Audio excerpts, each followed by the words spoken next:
I'd never been interested much in politics, but had a good friend who was one of Ferris Bryant's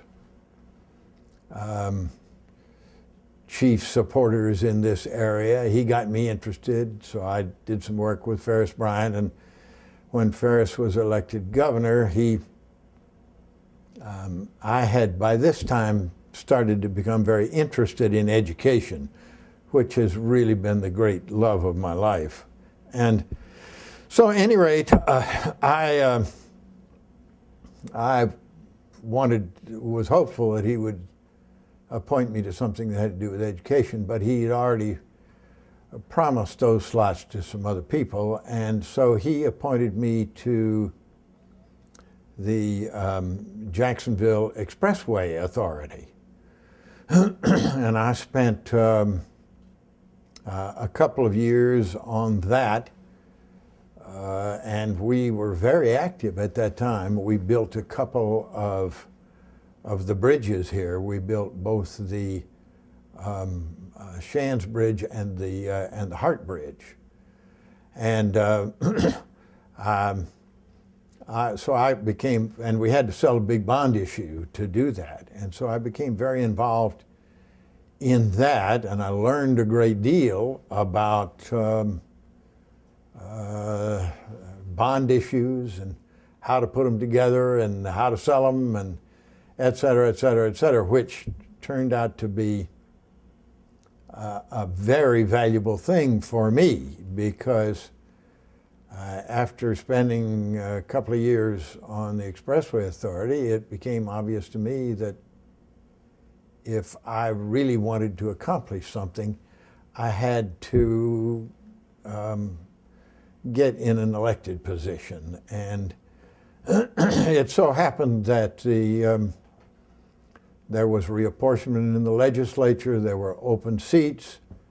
I decided to run for one of those seats, and was elected, and started the political career that I had. I want to go back to education with the Schultz Center that you started, and why has education been so important to you? What is it about education that is really important to you?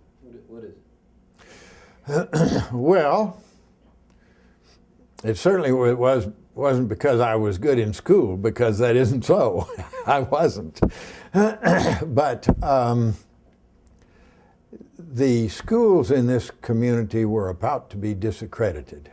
We had some real problems in our educational system.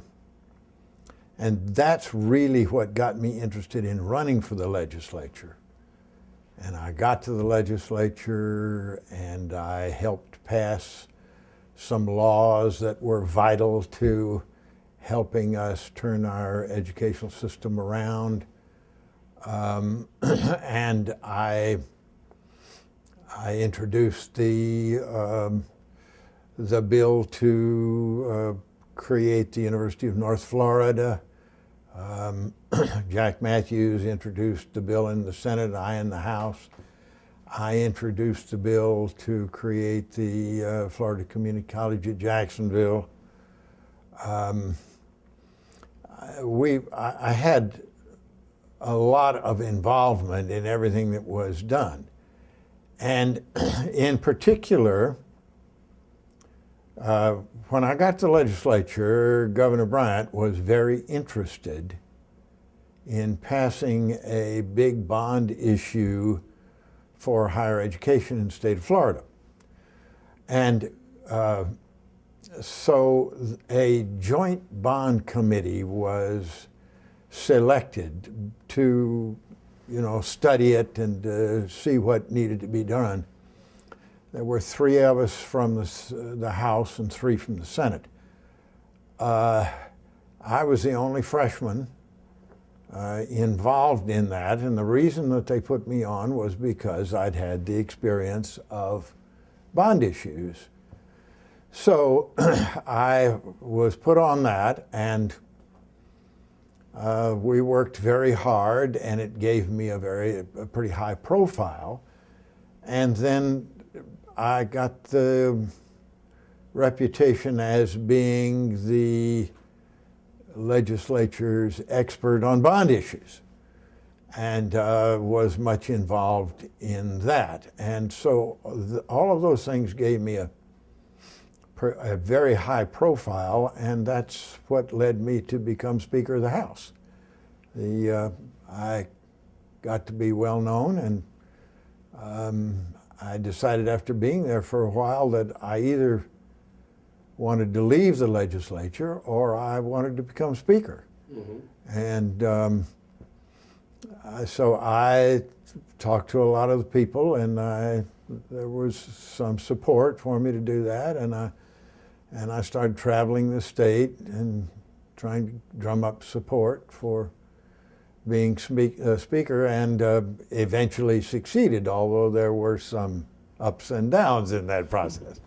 But at any rate, it was education that really led me to the legislature, led me to have a high profile, and then later on, after I had lost the race for the United States Senate, Reuben Askew and I had talked a lot about what needed to be done in education, and I wrote him a long letter suggesting that there be a state commission set up to study it. And he agreed and set it up, and made me chairman, and under some very favorable circumstances. I was by this time on vacation in Europe with my family. I was actually in Istanbul, Turkey at the time, and he tracked me down and said he wanted to be chairman. He was going to appoint this thing, wanted me to be chairman, and he said, I want you to come back right now because we need to put it together. And I said, Reuben, I got all my kids over here. I can't come back right now. He said, well, if you come back right now, I'll let you pick who goes on the commission. And I said, Reuben, that's a dirty thing to do. I said, you know I can't resist that. So at any rate, my family was very nice and let me return, and I took on that job.